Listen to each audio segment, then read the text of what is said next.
Hello and welcome back to day 13 of the Divine Trust Challenge. My name is Victoria and I'm your favorite spiritual business coach. 13 is my favorite number, by the way. 13 is so powerful. It's the gematria of Ahava, love. And 13 secret tribes, 13 signs. I know that everyone thinks it's only 12, but it's actually 13. And if you want to know more about that, leave me a little comment and we can talk. Let's get into today's transformation. We are continuing learning how an alchemist, someone who turns metal into gold, is not as powerful as someone who has divine trust. We're going into like all of the different reasons why. So we're up to the 7th reason. And we're learning from this text, Shar Bitachon, Gate of Trust, and this is the Phaleg edition, if you want to get a copy. So, the 7th difference is that while an alchemist might have all of this gold and all this money, right? What do you need money for, right? It's not money that you want, it's what money can buy.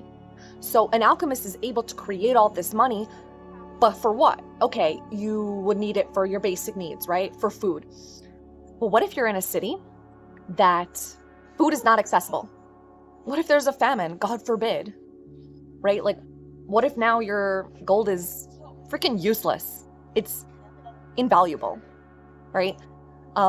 If you've ever seen the musical Anastasia, there's a scene where the opening scene where they sing the song A Rumor in St. Petersburg, and it's what happened in the start of the USSR, about how when they took down the oligarchy and took over the royal palace, and they took down the Tsar, and all of the treasures of the palace were just up for grabs, right? And it's like these things were so valuable, like paintings that cost millions and millions of rubles were now being traded in the streets for a can of beans.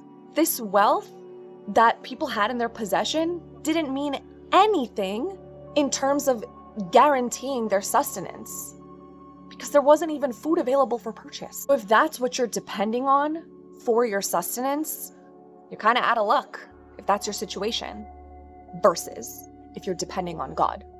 A person with divine trust will not lack food at any time or place until the end of her days. Trust in God and you will always be nourished. First of all, you're nourished by your faith, and that nourishment spreads into the physical.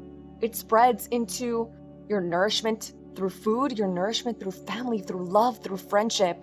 If you trust God to give you absolutely everything you need, exactly when you need it, you're always gonna have it. God has taken care of you up until now. It's always been God. God takes care of every living thing at all times. The universe is constantly expanding. Even my phone fell from the excitement of how much God is taking care of everything. It's true. Put your trust in the hands of something trustworthy. And if you're here, that means it's really important for you to do so. And I'm super proud of you. And I'll see you tomorrow for day 14.